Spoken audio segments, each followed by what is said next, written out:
BFM Business, BFM Crypto, la chronique. Et on retrouve Antoine Larigauderie depuis Euronext à Paris. Antoine, drôle de journée sur les cryptos parce que sur les marchés financiers, belle journée grâce à l'inflation américaine. Sur les cryptos, c'était plus compliqué. Oui.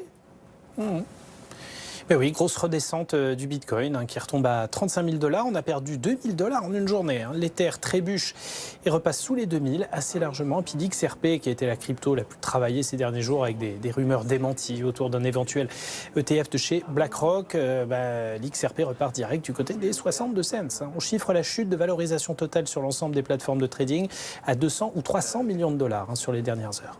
Alors, comme partout, il y a toujours des tentatives de levée de fonds. Antoine, ça s'est passé notamment pour le cas de blockchain.com. Levée de fonds, oui, mais forte baisse de valorisation.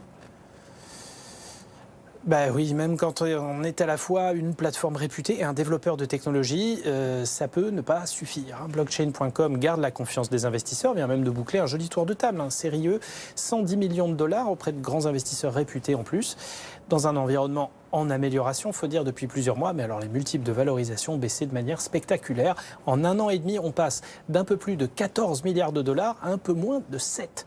Donc c'est dur à encaisser, mais il est question de timing aussi. La dernière levée de fonds a eu lieu en mars 2022, juste avant l'effondrement de l'écosystème Terra Luna, la faillite du fonds Three Arrows. Ensuite, il s'est passé 2-3 broutilles, l'explosion en vol d'FTX en particulier. Donc oui, là, le timing est cruel. Avant encore cette opération, blockchain.com était valorisé un peu plus de 5 milliards. Donc c'est quasiment un retour à la case départ en un peu plus de 2 ans.